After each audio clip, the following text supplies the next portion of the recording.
ما شاء الله لا حول ولا قوة إلا بالله العلي العظيم. أعوذ بالله السميع العليم من الشيطان اللعين الرجيم. بسم الله الرحمن الرحيم. الحمد لله رب العالمين وبه نستعين وهو خير ناصر ومعين، والصلاة والسلام على سيد المرسلين وآله الطيبين الطاهرين، ولعنة الدائمة على أعدائهم أجمعين، آمين يا رب العالمين. رب اشرح لي صدري ويسر لي أمري واحلل عقدة من لساني يفقه قولي. أما بعد، فقد قال مولانا وسيدنا وإمامنا الصادق عليه الصلاة والسلام: ما نعلم شيئا يزيد في العمر إلا صلة الرحم. ناظرین محترم و سامعین اکرام، امید کرتے ہیں کہ آپ سب خیر و عافیت سے ہوں گے۔ پروردگار تمام ناظرین و سامعین کو اپنے حفظ و امان میں رکھے۔ جن مومنین نے ہم سے دعاؤں کے لیے کہا ہے، پروردگار تمام مومنین کی تمام جائز حاجات کو اپنی بارگاہ میں قبول و منظور فرما۔ جو مومنین پریشان حال ہیں ان کی پریشانیوں کو دور فرما۔ جو مومنین بیمار ہیں، پروردگار امام سجاد علیہ الصلوۃ والسلام کا واسطہ تمام بیماروں کو شفاء کامل و عاجل عطا فرما۔ پروردگار تمام علماء حقہ کا سایہ ہمارے سروں پر قائم و دائم فرما۔ پروردگار ہمیں کوئی غم نہ دے سوائے غم محمد والے۔ ناظرین محترم و سامعین اکرام، پروگرام صدائے نجف میں بعنوان صلہ رحم دروس کا سلسلہ جاری و ساری ہے۔ امید کرتے ہیں کہ گزشتہ درس آپ حضرات کے اذہان عالیہ میں ہوگا۔ گزشتہ درس میں ہم نے اسی موضوع پر کچھ معروضات آپ حضرات کی پاکیزہ سماعتوں کے حوالے کیے تھے۔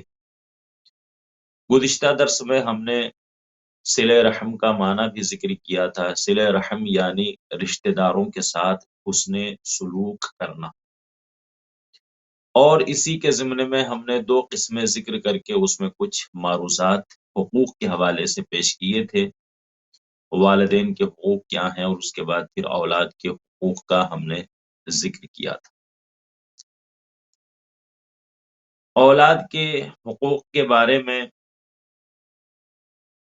بہت ساری روایات موجود ہیں۔ ائمہ علیہ الصلوۃ والسلام نے بہت زور دیا ہے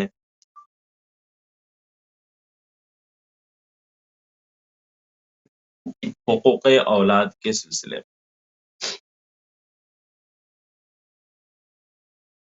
جیسا کہ ہم نے مولا متقیان حضرت علی علیہ الصلوۃ والسلام کی وہ حدیث مبارکہ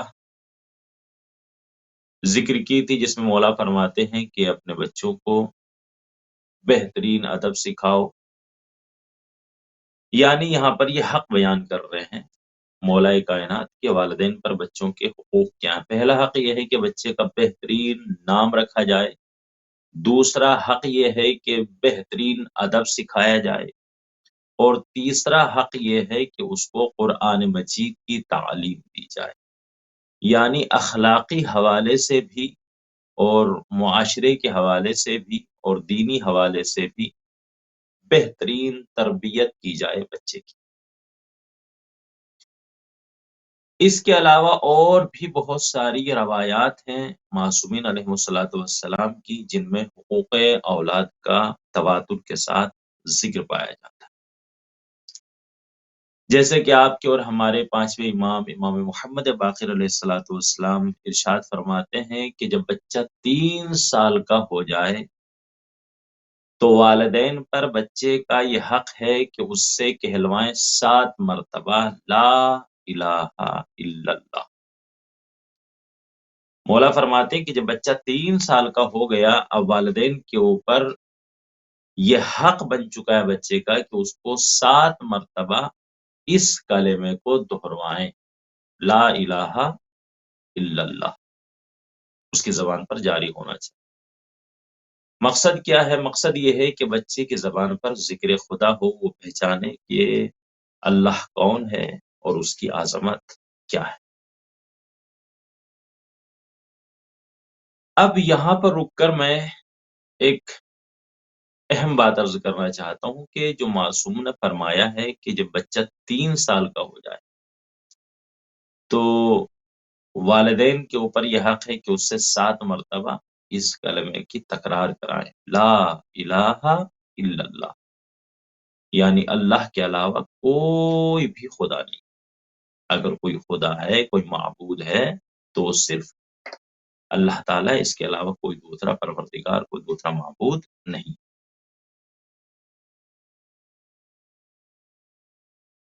عزیزان گرامی، یہاں پر رک کر ایک اہم بات عرض کرنے کو دل چاہتا ہے کہ معصوم نے تو 3 سال کا کہا ہے،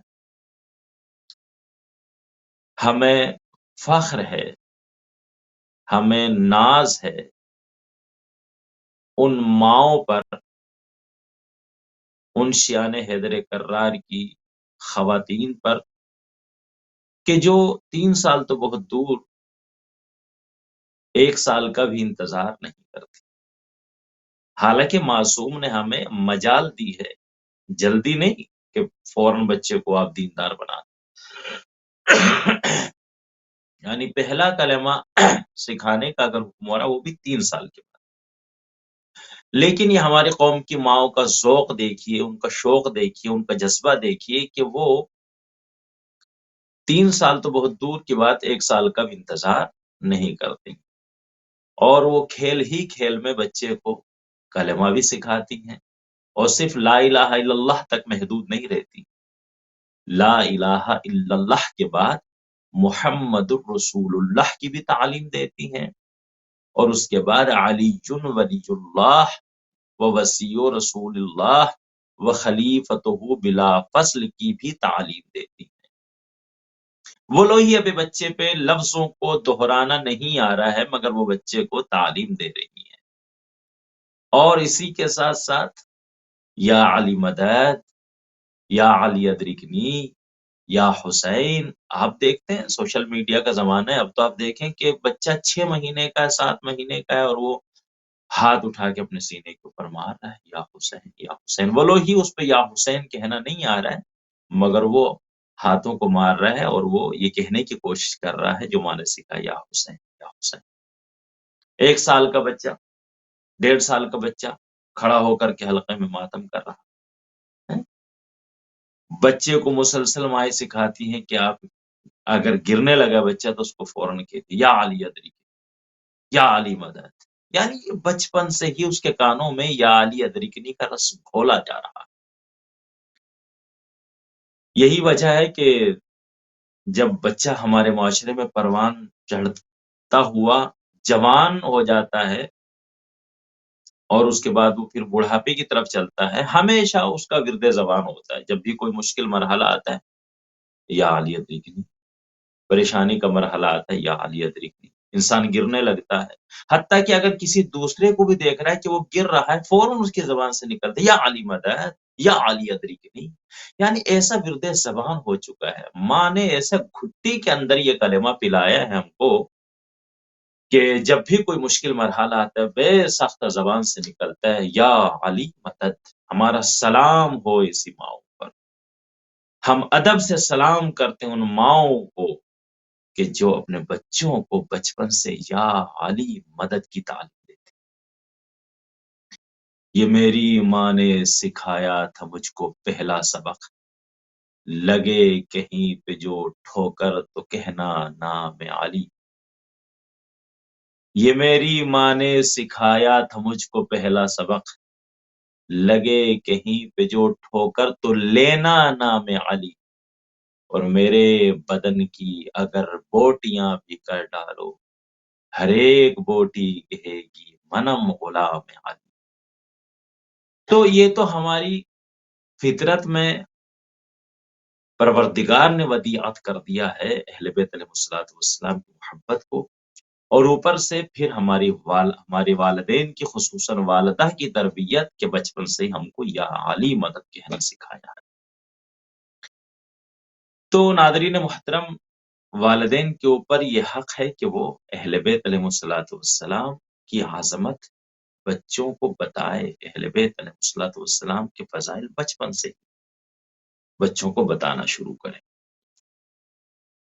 تو معصوم فرماتے ہیں کہ پہلا حق یہ ہے کہ جب بچہ 3 سال کا ہو جائے تو اس کو لا الہ الا اللہ کی تعلیم دی جائے۔ مگر خوش نصیب ہے شان حیدر کرار کے بچے کہ وہ لا الہ الا اللہ تک ہی محدود نہیں رہتے، بلکہ لا الہ الا اللہ کے فوراً بعد محمد رسول اللہ، اور اس کے فوراً بعد بغیر کسی فاصلے کے علی ولی اللہ وسیع رسول اللہ وخلیفتہ بلا فاصلہ، ایسے خلیفہ ہیں علی نبی کے کہ جن میں کوئی فاصلہ نہیں، بلا فصل خلیفہ ہیں۔ یہ بچپن سے ہی ہمیں تعلیم دی جا رہی ہے، اور حقیقت بھی یہی ہے۔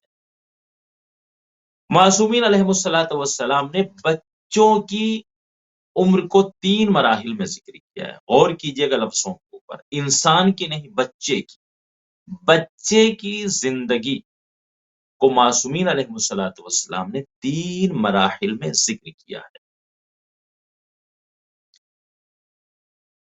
مولا فرماتے ہیں، خصوصاً اس وقت مجھے یاد آ رہی ہے نبی کریم صلی اللہ علیہ وآلہ وسلم کی حدیث مبارکہ، قال النبی، نبی کریم صلی اللہ علیہ وآلہ وسلم نے فرمایا، الولد سید 7 سنین۔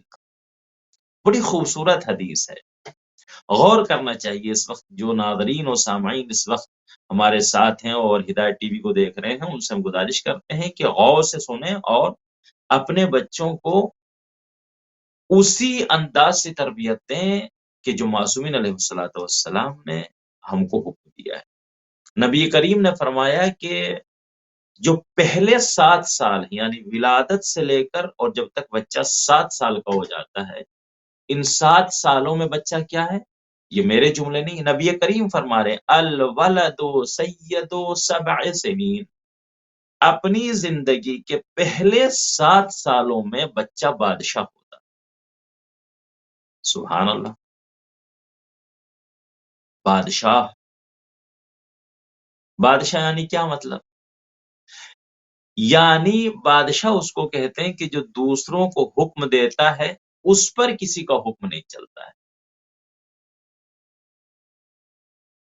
یعنی بچہ جو بھی خواہش کرے والدین کو چاہیے کہ اس کو پورا کرے، جو بھی بچہ مانگ رہا ہے اس کو لا کر دیں، مگر یہ خیال رہنا چاہیے کہ بچے کی ہر خواہش پوری کرنے سے پہلے یہ دیکھنا چاہیے کہ یہ جائز بھی ہے کہ نہیں ہے، کسی غلط چیز کا مطالبہ تو نہیں کر رہا ہے بچہ،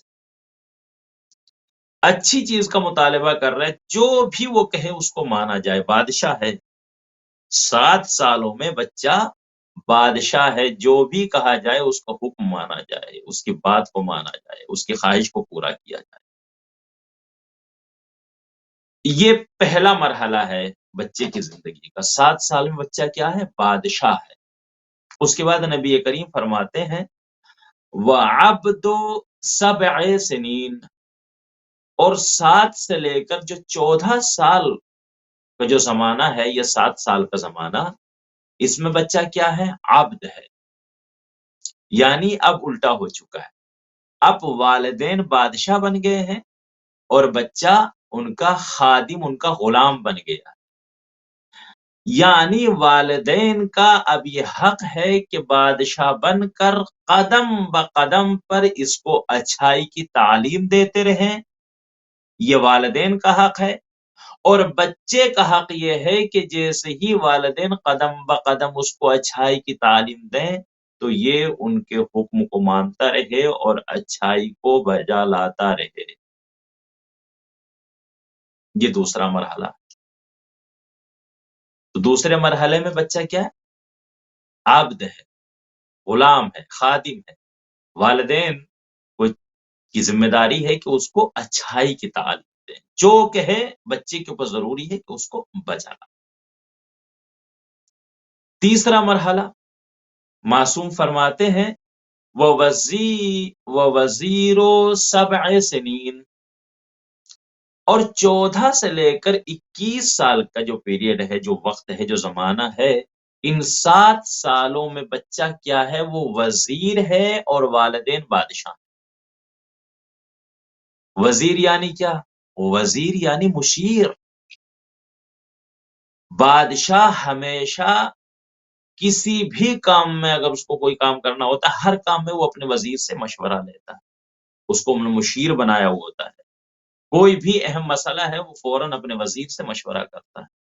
تو جو 14 سال سے لے کر اور 21 سال کا زمانہ ہے، اس میں والدین بادشاہ ہیں اور بچہ ان کا وزیر ہے، یعنی اس کے اوپر اپنا حکم نہ تھوپیں آپ کہ جو کہیں بس وہ مان لے، نہیں، اس سے مشورہ کریں، اس کو اپنے پاس بٹھائیں۔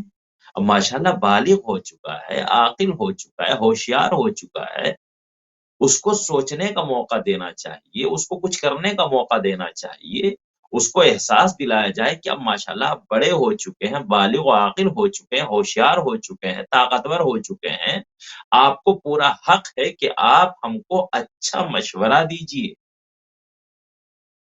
کوئی اہم مسئلہ آیا، اس کو بٹھائیے اور اس سے کہیے کہ آپ اس بارے میں کیا کہنا چاہتے ہیں۔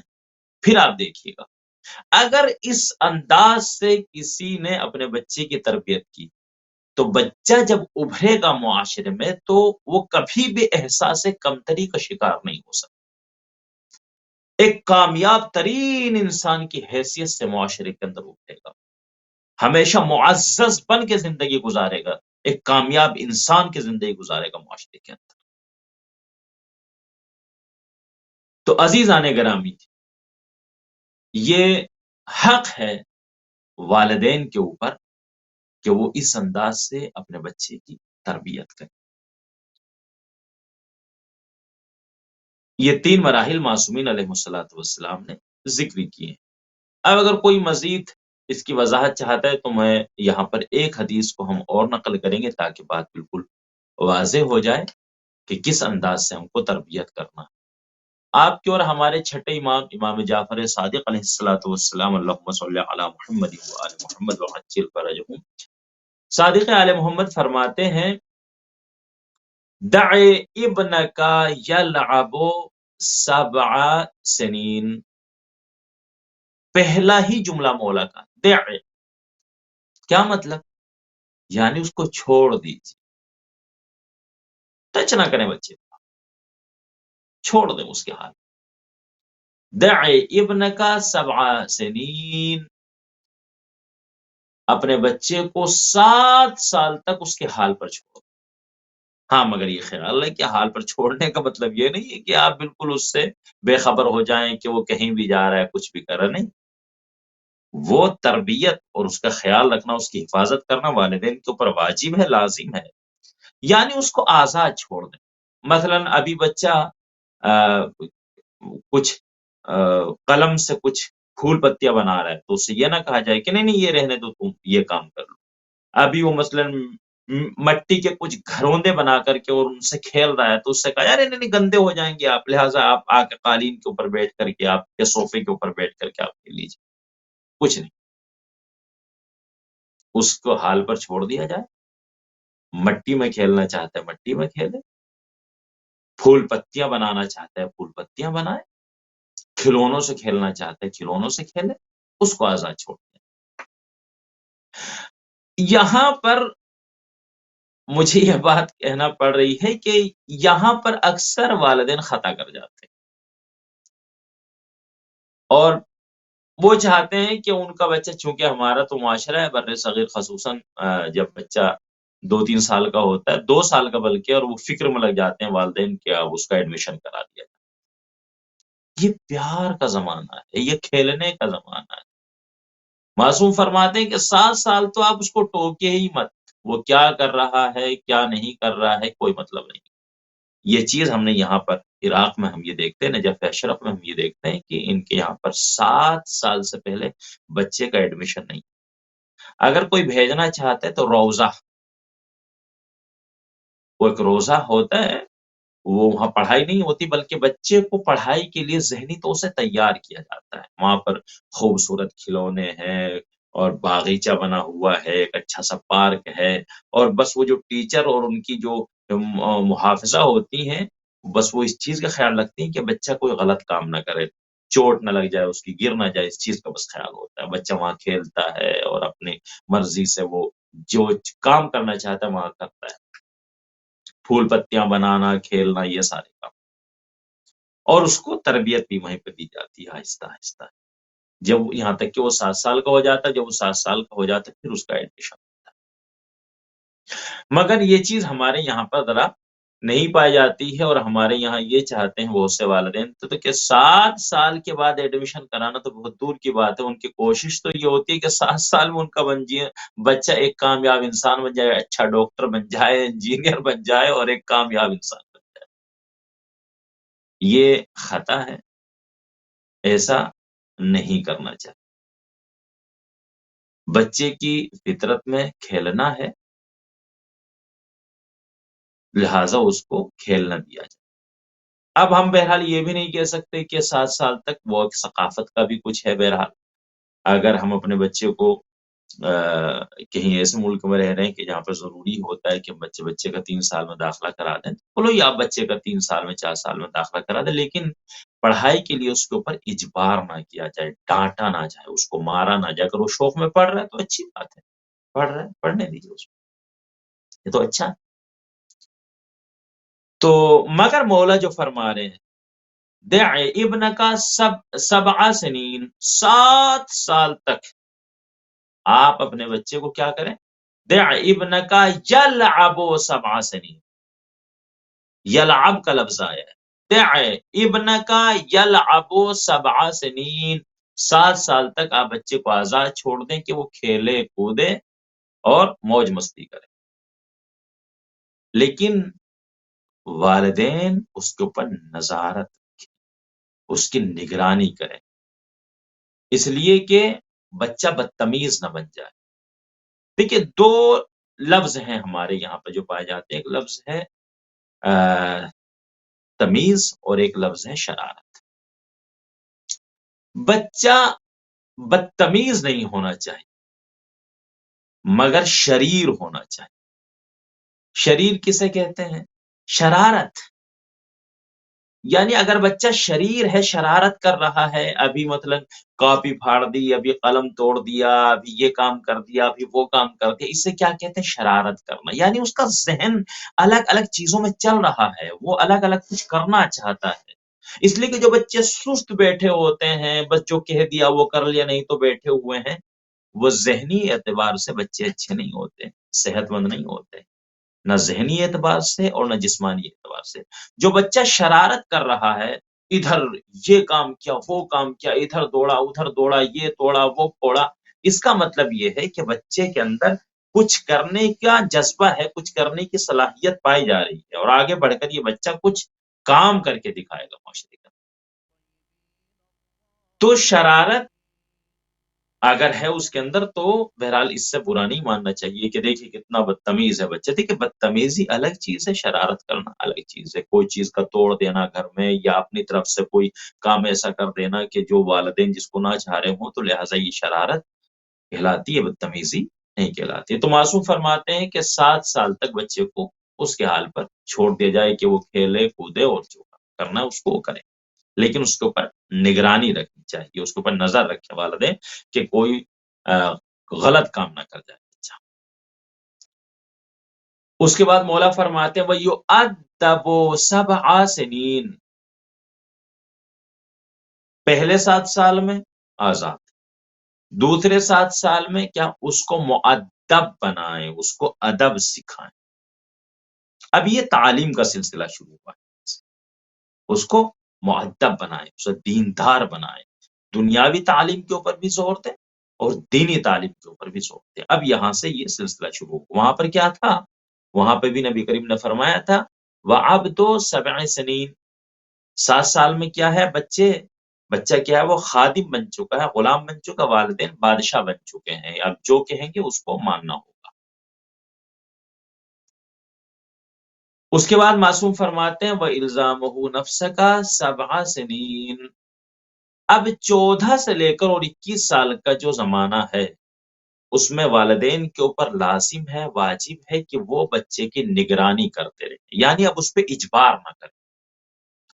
اجبار تو پہلے بھی نہیں ہے، لیکن پہلے کا مرحلہ یہ ہے کہ اس کو ڈانٹ سکتے ہیں، بچہ ہے، ہیں؟ وہ مثلاً اس کی جو عمر ہے اس کی وہ ایسی ہے کہ وہ نہ اتنا چھوٹا رہا ہے کہ اسے نہیں ڈانٹ سکتے، اور نہ اتنا بڑا ہوا ہے کہ اس کو اس کے حال پر چھوڑ دیا جائے کہ وہ جو کر رہا ہے کرنے دیں۔ اس کی زندگی کا جو یہ زمانہ ہے 7 سے 14 سال، اسے قدم پر قدم قدم بقدم کسی ایک محافظ کی ضرورت ہے، کسی ایک اچھے انسان کی ضرورت ہے کہ جو اس کو اس کی غلطیوں کی طرف متوجہ کراتے رہے۔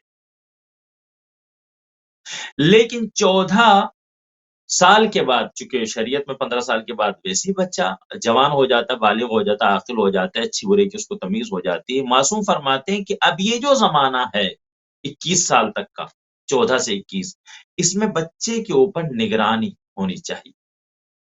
کوئی بچہ کوئی کام غلط تو نہیں کر رہا ہے، کہاں جاتا ہے، کہاں بیٹھتا ہے، دوست کون ہے، کہاں وقت گزارتا ہے، یہ معلوم ہونا چاہیے۔ دور سے بچے کے اوپر نظر رکھی جائے کہ بچہ کی غلط راستے پہ تو نہیں چل رہا۔ اب اس کو مار نہیں سکتے، اس کو ڈانٹ نہیں سکتے، بہتر ہے کہ اس کو محبت کے ساتھ سمجھایا جائے۔ اور ہم تو یہ کہتے ہیں کہ اگر پہلے 7 سال اور دوسرے 7 سال یعنی 14 سال اگر بچے کی تربیت صحیح ہو گئی تو آخر کے 7 سال میں پھر اس کے اوپر نگرانی کی بھی ضرورت نہیں پڑے گی، چونکہ وہ اتنا مؤدب بن چکا ہے، اتنا دین اس کے اندر آ چکا ہے کہ وہ بالغ ہونے کے بعد غلط راستہ اختیار نہیں کر سکتا۔ لیکن پھر بھی معصوم فرماتے ہیں کہ بچے کے اوپر نظر رکھی جائے کہ بچہ کیا کر رہا ہے اور کہاں بیٹھتا ہے، کون اس کا دوست ہے۔ عزیزان گرامی، یہ سارے کام انسان یہ سمجھ کر نہ کرے کہ یہ میرے اوپر شریعت کے، یہ حقوق ہیں بچے کے والدین کے اوپر۔ یہ بچے کے جو حقوق ہیں والدین کے اوپر، ان میں سے یہ حق ہے کہ اس کو بہترین تعلیم بھی دی جائے اور اس کو مؤدب بنایا جائے، اس کو محمد والے محمد کے نقش قدم پر چلنے کی ترغیب دلائی جائے۔ جب اس انداز سے بچے کی تربیت ہوگی، جب اس انداز سے بچے کی پرورش ہوگی تو یقیناً بچہ بہترین انسان بنے گا، مؤدب انسان بنے گا، دیندار انسان بنے گا۔ آج امام زمانہ علیہ الصلوۃ والسلام کو اپنے لشکر میں دینداروں کی ضرورت ہے۔ جب بچہ ہماری سب کی ذمہ داری بنتی ہے، جب بعض اوقات یہ ہوتا ہے کہ معاشرے کے اندر یہ دیکھا جاتا ہے کہ اگر کوئی بچہ بدتمیزی کر رہا ہے تو کوئی اس کو سمجھاتا نہیں ہے۔ ان سے پوچھئے کہ آپ کیوں نہیں سمجھا رہے ہیں؟ کیا تھا اب ان کے والدین جانے، یہ بچہ جانے، ہمارے اوپر کوئی ذمہ داری تو نہیں۔ یہ بالکل غلط فکر ہے۔ کیوں نہیں ذمہ داری ہے؟ آپ بھی معاشرے کے ایک انسان ہے، وہ بھی معاشرے کا ایک انسان ہے۔ وہ بچہ اگر غلط راستے پہ چل رہا ہے، آپ کی ذمہ داری ہے کہ اس کو آپ سمجھائیں کہ بیٹا یہ غلط راستہ ہے، یہ غلط کام ہے۔ تو لہٰذا اگر ہر انسان اس ذمہ داری کو اٹھانا شروع کر دے، ایک معاشرے کو انسان سدھارنا شروع کر دے، تو میں مانتا ہوں کہ بہت جلد معاشرے کے اندر سے برائیاں ختم ہو جائیں گی۔ اور والدین کو بھی ذرا سا حوصلہ رکھنا چاہیے۔ یہ بھی دیکھنے میں آتا ہے کہ بعض مومنین کی عادت ہوتی ہے کہ اگر بچے کو غلط کام کرتے ہوئے دیکھتے ہیں تو ان کو ٹوکتے ہیں، ان کو جھڑکتے ہیں، ان کو ڈانٹ دیتے ہیں، اور جب والدین کو پتہ چلتا ہے تو وہ برا مان جاتے ہیں اور کہتے ہیں کہ صاحب آپ کو کس نے حق دیا ہے کہ ہمارے بچے کو آپ ڈانٹیں یا کچھ کہیں۔ تو ایسا نہیں ہونا چاہیے، یہ بالکل غلط بات ہے۔ اس سے بچہ نہایت بدتمیز بن جاتا ہے۔ اسے یہ معلوم ہوتا ہے کہ میں جو بھی کروں گا مجھے کوئی ٹچ کرنے والا نہیں، لہٰذا بچہ آہستہ آہستہ بے دین بنتا چلا جاتا ہے۔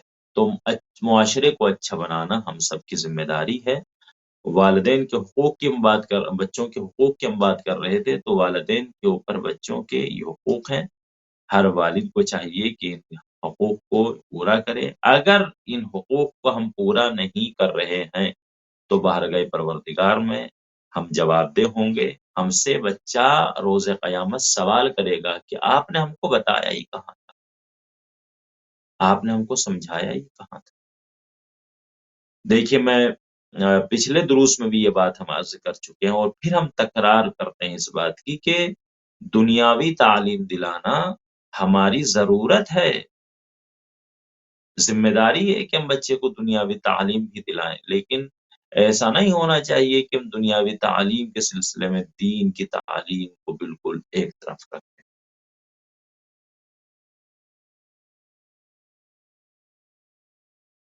دین کی تعلیم بھی ضروری ہے اور دنیاوی تعلیم بھی ضروری ہے.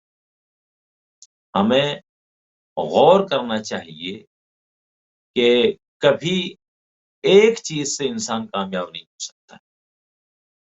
دنیا میں ہمیں اپنی زندگی گزارنی ہے, اس کے لیے ہمیں دنیاوی تعلیم کی ضرورت ہے, لیکن ہم پیدا ہوئے ہیں آخرت کے لیے, لہٰذا اس کے لیے ہمیں دین کی تعلیم ضرورت. مجھے یہاں پر ایک واقعہ ہم نے کافی سالوں پہلے, غالباً کو بھی 24-25 سال پہلے ہم نے ایک واقعہ سنا تھا کسی سے, کہ ایک شخص تھا کہ جس نے اپنے بچوں کو دنیاوی تعلیم دلانے کے لیے بہت کوششیں کی, محنت مزدوری کرتا تھا, اور اس نے اپنا گھر نہیں بنایا, کوئی گاڑی نہیں لی, اچھا لباس کبھی نہیں پہنتا تھا, محنت مزدوری کر کے خوب پیسہ کماتا تھا, اور اپنے بچوں کو اس نے دنیاوی تعلیم دلا کے کامیاب کر دیا. بچے کامیاب ہو گئے. اب جب کامیاب ہوئے تو بچے باہر ملکوں میں نکل گئے, لیکن یہ شخص اپنی زوجہ کے ساتھ وہیں رہتا رہا. بچے بڑے ہو چکے تھے, پیسہ کمانا شروع کر دیا, انہوں نے پیسہ بھیجنا شروع کر دیا, اور اس کا اچھا گھر بھی بن گیا, اور اب اس کی زندگی اچھی گزرنے لگی. اچھا گھر ہے, اچھا کھانا پینا بھی ہو چکا تھا, لیکن بچے باہر تھے. وقت گزرا اور وقت بھی آیا کہ ملک الموت نے حکم پروردگار سے اس کی روح قبض کر لی, اور اس کا انتقال ہوا. جب اس کا انتقال ہو گیا, بچوں کو خبر پہنچی, اور بچوں نے, چونکہ پیسے کی تو کمی تھی نہیں ان کے پاس, انہوں نے فوراً ٹکٹ کرائے, اور وہ اتفاق سے دونوں تینوں بچے وہ پہنچ گئے. باپ کو غسل و کفن ہوا, اور جنازہ اٹھا, اور لے جا کر مومنین نے ان کو دفن کر دیا. بچے بہت رو رہے تھے, بہت بلبلا رہے تھے, لوگ ان کو دلاسا دے رہے. تو جب تدفین ہو چکی اور مٹی ڈالنے کی بات آئی, تو ان سے کہا کہ چلیے آپ بھی مٹی ڈالیے. تو بہرحال بچے آگے بڑھے, انہوں نے بھی اپنے ہاتھوں سے مٹی کو ڈال دیا. اس کے بعد وہ پانی چھڑکنے والا جو مستحب عمل ہے, پانی چھڑکنے کے بعد پھر فاتحہ پڑھتے ہیں سب مومنین کھڑے ہو کر کے. تو کسی مرد مومن نے کہا رحم اللہ من قرأ الفاتحہ. تو جتنے بھی وہاں پر حاضرین کھڑے ہوئے تھے, سب لوگوں نے ہاتھ اٹھا دیے فاتحہ کے لیے, مگر وہ بچے بالکل اسی طرح کھڑے ہوئے. تو کسی مرد مومن نے کہا, جو برابر میں کھڑے ہوئے تھے, کہ بیٹا آپ بھی ہاتھ اٹھائیے, فاتحہ پڑھ لیجیے. تو مال اسف, بہت افسوس کی بات ہے کہ وہ لڑکا کہتا ہے کہ انکل فاتحہ یعنی کیا؟ تو ان سے کہا گیا کہ آپ سورہ الحمد پڑھیے اور قل ہو اللہ کی تلاوت. مگر اس کو تو یاد ہی, اور ایک کو نہیں, دونوں تینوں کا یاد ہے.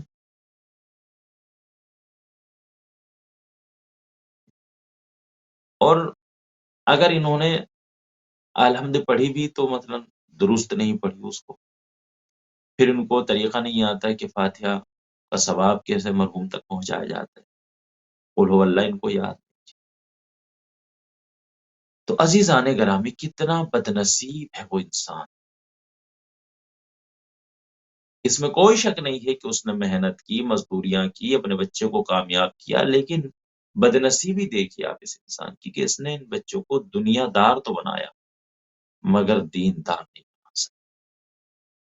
یہ پڑھائی یا پیسہ کس کام کا؟ آج وہ اتنا مجبور ہے کہ جن کے لیے اس نے اپنی زندگی کو زندگی نہیں سمجھا، آرام نہیں کیا، محنت مزدوریاں کی ہیں، جس نے مشقتیں اٹھائی ہیں، آج وہ اتنا بے بس ہے کہ اپنے لیے کچھ نہیں کر سکتا، اور اپنے بعد جو اس نے 3 بیٹے چھوڑے ہیں ان میں سے کوئی ایک بھی اس قابل نہیں ہے کہ وہ اپنے باپ کے لیے صحیح طریقے سے سورہ فاتحہ پڑھ سکے۔ اللہ اکبر۔ تو عزیزان گرامی، والدین کے اوپر حق ہے کہ بچوں کو دیندار بنائیں۔ جب بچے دیندار ہوں گے تو یہی بچے ہیں جو کل اپنے والدین کے لیے اعمال خیر کریں گے۔ ایسا نہ ہو کہ ہم دنیاوی تعلیم دلانے میں اتنے آگے نکل جائیں کہ ہمارے بچے بالکل دین کی طرف رغبت ہی نہ رکھتے ہوں۔ آج تو ہمیں اچھا لگے گا کہ ہمارے بچے کامیاب ہو گئے ہیں، لیکن کل کا جو مرحلہ ہے وہ سخت مرحلہ ہے کہ انسان اتنا بے بس ہوگا کہ اس کا تو اب سلسلہ بند ہو چکا نا، اعمال انتقال ہوا اور وہ سلسلہ بند ہو گیا ہے۔ اب وہ ایک نیکی کا محتاج ہے۔ اگر بچے دیندار نہیں ہے تو کون اس کے لیے اعمال خیر کرے؟ تو عزیزان گرامی، ہم سب کی ذمہ داری ہے کہ اپنے بچوں کو بہترین تعلیم دیں، دین کی تعلیم پہلے دیں۔ ضروری نہیں کہ آپ اپنے بچے کو، ہر انسان اپنے بچے کو عالم دین بنا اور کو حوضے میں پڑھنے کے لیے بھیجی، تو ہاسٹل میں 10 سال کے لیے نہیں۔ آج تو آپ 1 سال 2 سال اپنے بچے کو دین کی تعلیم، قرآن مجید اس کا پورا ہو جائے، احکام شرعی اس کو سکھا دیا جائے۔ اور آج تو سوشل میڈیا کا زمانہ ہے، انٹرنیٹ کا زمانہ ہے، آپ دنیا کی کسی گوشے میں بیٹھے ہیں، عالم دین کسی گوشے میں بیٹھے ہیں، اور وہیں سے وہ ایک دوسرے کے ساتھ رابطہ ہے ان کا، اور وہ دین کی تعلیم سیکھ رہے ہیں۔ ضروری نہیں ہے کہ عالم دین کے سامنے بیٹھ کر علم سیکھا جائے، انٹرنیٹ کے ذریعے سے آپ اپنے گھر میں بیٹھ کر کے دین کی تعلیم حاصل کر سکتے ہیں۔ امید کرتے ہیں کہ